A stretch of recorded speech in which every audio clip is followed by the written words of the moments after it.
Merry meet, guys. Welcome back to my channel. I apologize for speaking kind of low. I'm having really bad sinus pressure. It's making my teeth hurt. But I really wanted to get on tonight and catch up on the YouTube Bacon Challenge. I also wanted to do another video on music and the craft. And I may do that after I do this, or since I've already done a long version of music and the craft, I may think of something else to talk about. But in this video, we're going to go over questions 37 through 40 of the YouTube Bacon Challenge. This seems to be like all my YouTube channel's about now, which is it's cool. Like before, I'll post. These will mostly be quick, but I'll post the questions in the description box. Number 37 is ritual robes, headdresses, and jewelry. I don't really have a ritual robe. I do have cloaks, and since I am recording on my laptop, it'll be kind of hard to show you guys. Sorry, I have a bump. I have mosquito bite. It's kind of hard to show you guys my cloaks on camera. I just got a new one in that I gotta fix the drawstring. Got it from wish.com. It's actually really nice material. It's good, very light material. It's purple. It's a royal purple, very dark and but it's my favorite color. But what they have for tying it around your neck, it's very thin ribbon, and I'm not a big fan of that. If they're gonna have something, I have the two ropes that I do have. One of them connects with Velcro, I believe, or it connects with tying, and one has a button. And I want to make it where I have a pendant on one side and string that goes around it to make kind of like a button. I think that'd be a little bit more elegant. And even getting it from Wish for a guy my size, getting the extra large, it was $27, I believe. And it goes from my shoulders all the way down to the floor when I'm barefoot. So if I put, shoes or boots on, it's, got a good inch off the ground. I haven't really walked around in it. I just put it on to see if it fit. But that's pretty. And then most of my jewelry is like this. So it's crystal jewelry. I also have some pendants, kind of like this guy. I know you can't see. I got this one recently. It's a flower. I just like wearing it. It's very pretty. I have a couple pewter pendants that have like pagan symbols and things like that. But if I'm really going into ritual or going into magic, I tend to go for these guys. I have the fluorite that I just showed you. I have an amethyst, a rose quartz, and a clear quartz. A huge chunk of clear quartz. I also have a dual-sided titanium fire aura quartz and an orange aura quartz. They're melted together, so the titanium's on the bottom and the orange on the top. It's half and half. I have that, which I have to get it. The wire wrap, I have to tighten it up, so I'm not wearing that as much as I used to. So yeah, that's about it for that. Number 39. Number 38, I'm sorry, that was 37. 38, most use stones and crystals and their meanings or purpose. Well, what I just showed you, fluorite. I love fluorite for its protective qualities. Me being an empath, it's always hard for me to go into a crowded place and not get bombarded and not get frustrated, because when I get bombarded, I tend to get irritated, agitated mostly. Like, I get extremely grumpy. And sometimes that goes, full blown, but I don't usually stay in places for long periods of time. People that I don't know, like malls or grocery stores or things like that, or any kind of crowded area. Truthfully, I've only been to 2 concerts in my life, so I can't say anything about that. And those were before I started noticing I was picking up on emotions. So I use fluorite and amethyst for those protective qualities. I usually have those around my neck. I don't take fluorite in my pocket. The other stones I'm about to show you, I'll carry with me in my pocket. I don't take that in my pocket because I've had one in my pocket before, and it's broken. It's a very fragile stone. Well, at least the way that mine was cut, it broke in my pocket, so I don't want to carry that around with me anymore. So I got a necklace instead. The next one is rose quartz. It's a raw chunk that I like to carry in my pocket.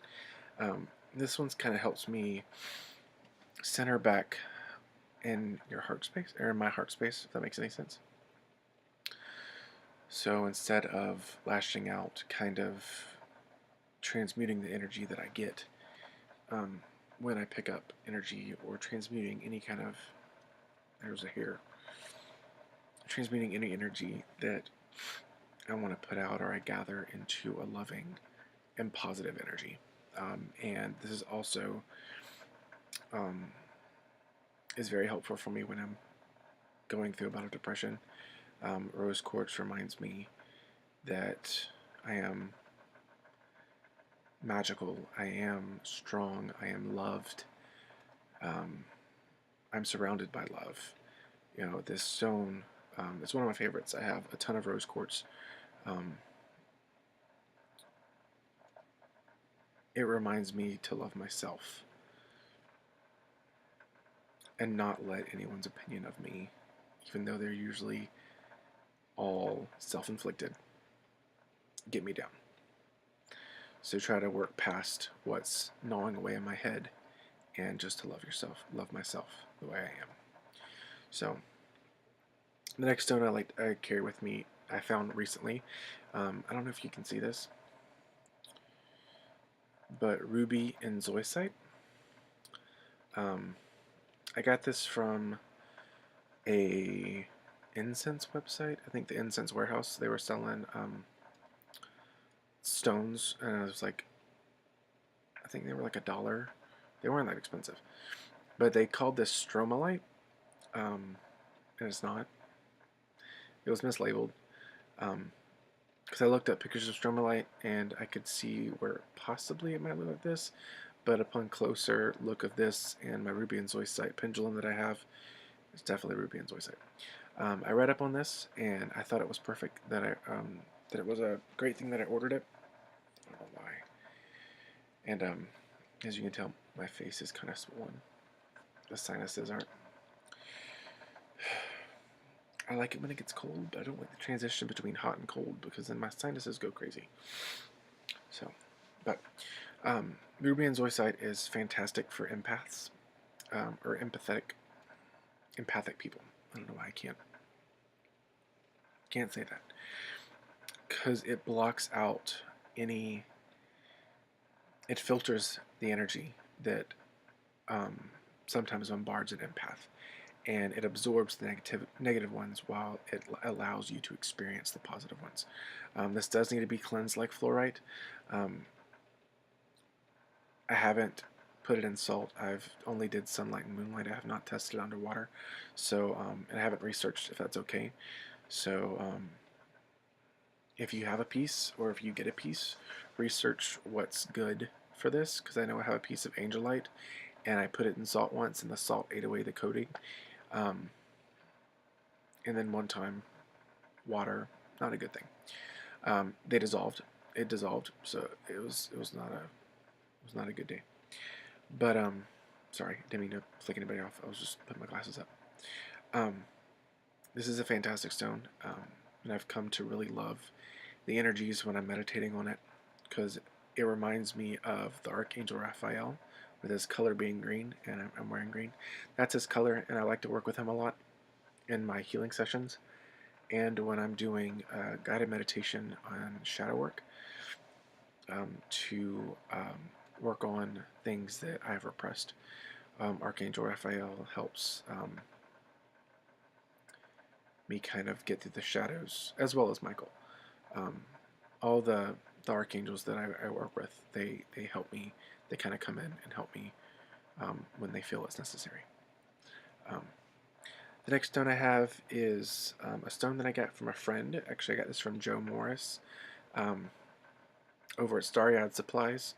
Um, it's fantastic. When she had and I haven't, I got it part of a set of a Merlin candle set. I got the Merlin cauldron and the incense, and it came with a stone. It was a red jasper. I connect with the archetype or the spirit of Merlin, and I like to work with him as an ascended master. I've always idolized Merlin ever since I was little. I've read stories on him. I've got multiple books on Merlin lore and Merlin magic, even though some of the stuff in the books, they don't really add up to what I have experienced personally with Merlin in meditation and in communicating with him. But red jasper for me indicates power of will, and that's what one of Merlin's messages is in teachings is to be able to manifest your will into reality. And red jasper for me is that's what it indicates. So I have a couple big pieces on my altar, and I have a little section on my altar that's set up to him. And I have a couple pieces of this, and I usually don't take this with me. I have red jasper tumbled, that if I want to carry his energy with me, I'll have it and set that tumbled piece in front of his little statue. I have a bigger statue. I have I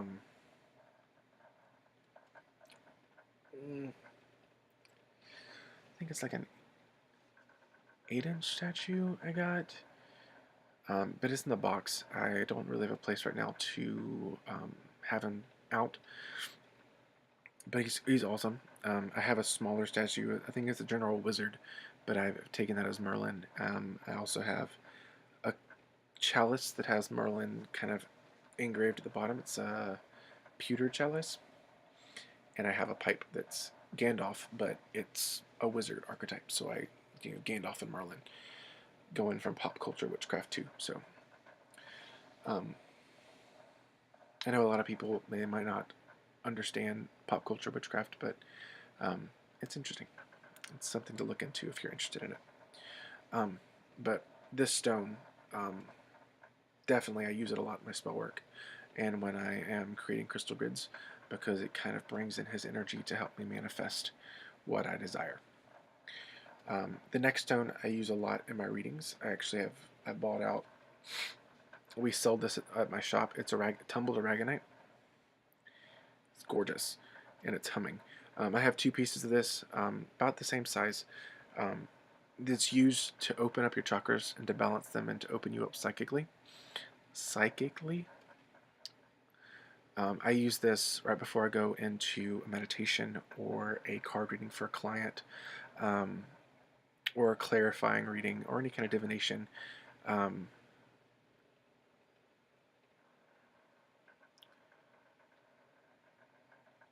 Sorry, I gotta put it down. Any kind of divination is buzzing in my hand,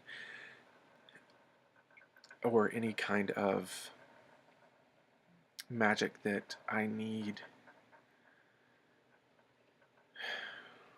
All magic, you should have focus, so I can't really say that. But if I'm just, okay, if I'm lighting an offering, or if I'm making an incense blend or a powder blend, or if I'm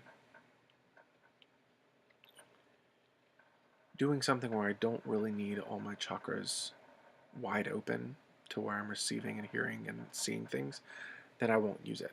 But if I need it like during a client session, or if I am doing Reiki on someone, or if I'm like, again with clients with working Reiki divination, a psychic reading, doing spell work that needs, or doing a ritual that needs, that I need to, channel all energy, aragonite will be on my altar, and when I need to, I'll have it in my hand, and usually have a clear quartz in the other one,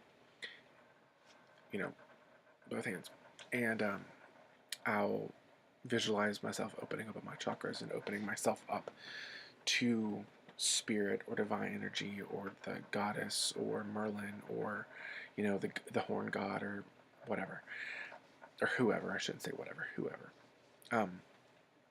So those are my favorite stones that I like to work with. I have a ton more. I have a pretty decent, stone collection.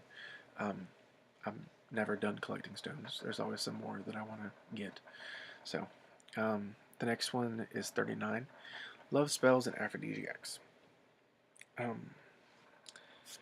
If you've been following me for a long time, oh my cheekers, I did this one tag a while back. I think it was a witchy question tag or something like that. And the question was spell disasters. Have you ever had one? Have you ever had a spell blow up in your face? And a love spell was one of them. A love spell was two of them. Yeah. The love spells were the ones that backfired. One was for me and one was for a friend. The first one that backfired in high school was for a friend. We did it together and it backfired horribly. The guy became a stalker. Started stalking her, like he was right outside her window when she slept and stuff. It was very, very crazy. And the other one I did when I was in college. So when I first moved down here, and I first came out of the closet, and I just wanted to meet someone. I wanted a relationship. I wanted to feel. If that makes any sense. And so I did a love spell on myself to attract the perfect partner. Or not the perfect partner, but a partner who would accept me for me. And my life got kind of crazy after that. I didn't really have any in-person scary moments. I think at the time I was talking to 5 or 6 different guys that wanted to go out. I think 2 of them were distant, and 2 or 3 were distant, and 2 or 3 were in person. But it was really overwhelming. So I wouldn't say it was a bad thing. I would say that it worked. I got attention. That's kind of what I wanted. But ever since then, I really haven't done love spells or aphrodisiacs. And I know I said earlier with rose quartz, self-love. Loving yourself, that's always something that everyone should practice. But I don't really have any tips and tricks on love spells and aphrodisiacs. So the last one is money, magic, and prosperity spells. Okay, excuse me.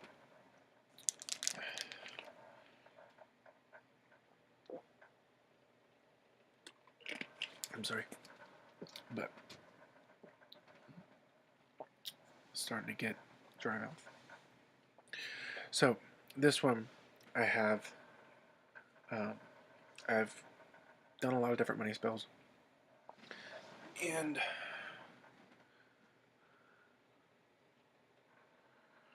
hold on, let's see. I've done a lot of different money spells, and I've also done a lot of different attain a job, employment spells for myself and for other people. I'm gonna do the employment spell, which I have to get more herbs. The employment spell that I do is a very simple charm, and it's out of the 5,000 spell book or the 1,000 spell book. Either version has this. That's the spell in it. The simple charm to get a job is to carry on the day of your interview, or the day before.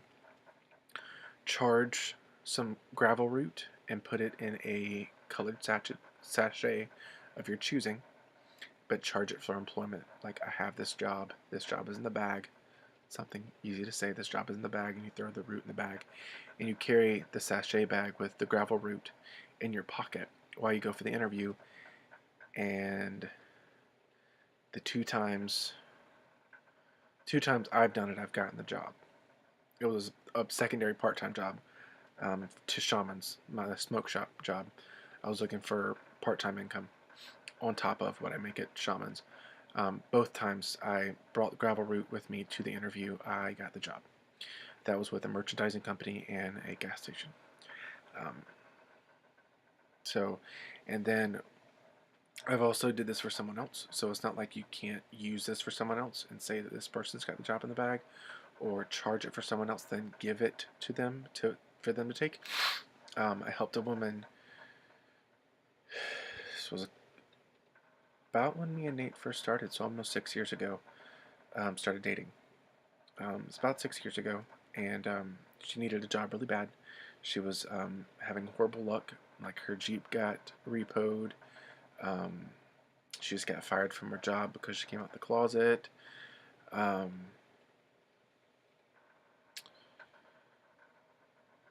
you know, she was one of the ones that, I'm Christian, but I'm in a bind.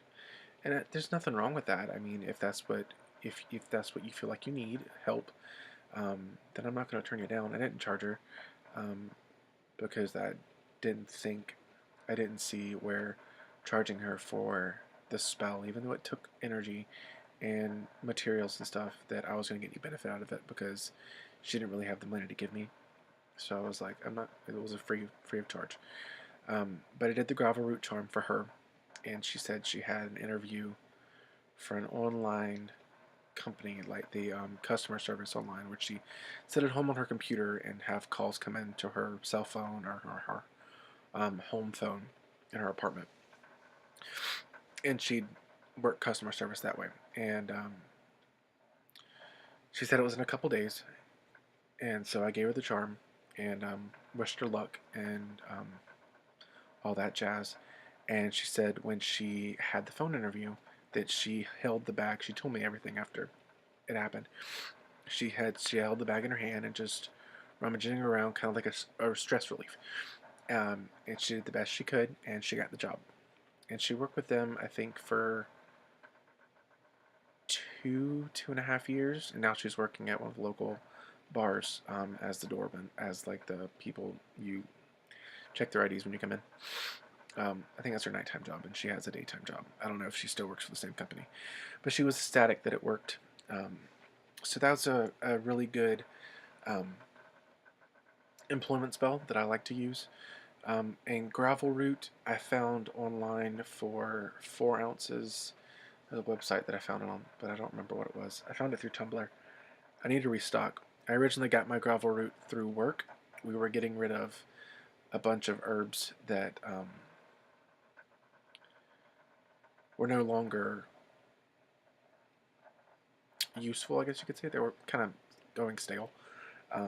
But gravel root, it's a root, so it doesn't really need to be taken in, and it going stale or dried out doesn't really take away its magical properties. So I got all of that. There was a lot of stuff. I got gravel root, kinnick, lemongrass, a couple different things. But the gravel root I used up, that and the burdock root I used up a lot early, so I need to restock that. A couple other money spells that I've done is a very simple one. I used to do this. Sorry, my nose itches. I used to do this in high school, and starting when I first started college. But and I apologize if this is a slang word. This is just how the book that I got it out of, which I don't remember the book. It's a gypsy quick money spell. All you need is a green candle and a candle holder and focus. So what you do is you light the green candle, and while the candle's lit, you visualize money in coins or dollars or whatever coming to you in abundant nature. You keep that visualization up, and you can chant like, money, money, come to me, as I will, so mote it be. That's what I chanted during the meditation part. And then that's kind of like you're charging the candle while it's lit, and you're focusing on the flame and bringing that intention to manifest. And then what you do is you blow out the candle, and wash your hands in the smoke that rises from the candle. And while you're doing that, you're visualizing yourself getting money, whether in form of a check or in just money coming into your house, where you could just like visualize yourself filling up with money.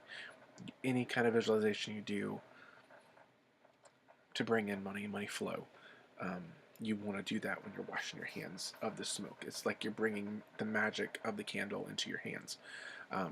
That's a very simple one.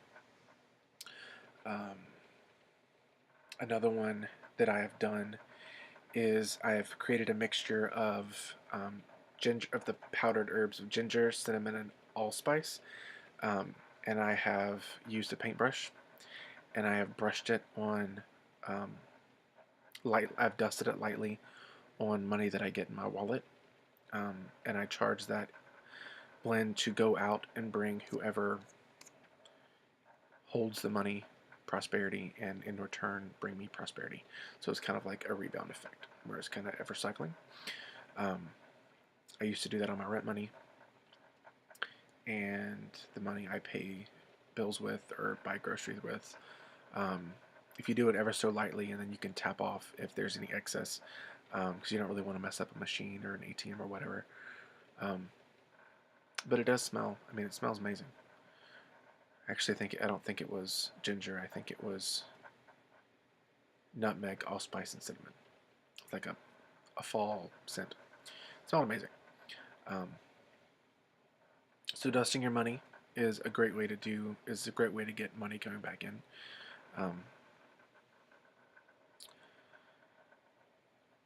What's another one?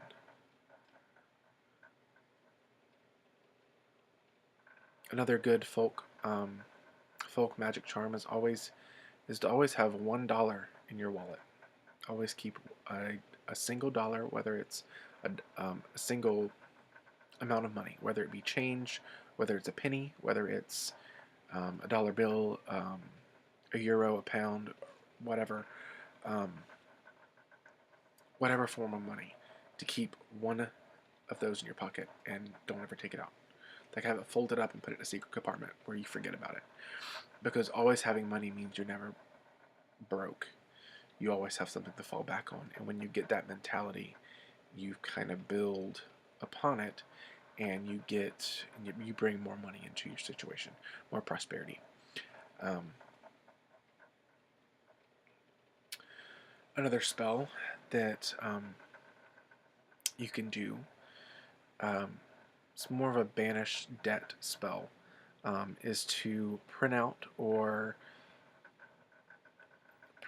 make a copy of the 5 of Pentacles card in a tarot deck.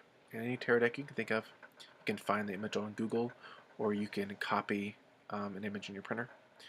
I don't recommend you burning the actual card. I mean, unless you have a deck where you can do that. Like if you have a deck from Dollar Tree, or which they used to sell them, you can burn the 5 of Pentacles from that, and it was only $1. So I mean, that really wasn't a big loss.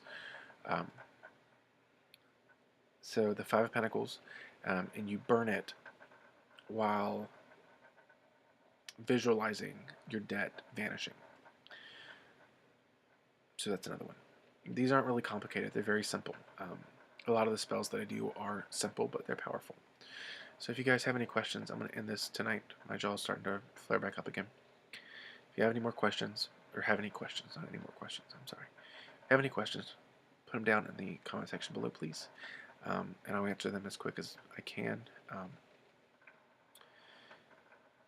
But until, I'm going to get ready for bed. So hope you guys have a great night, a great rest of your week, and I'll see you next time.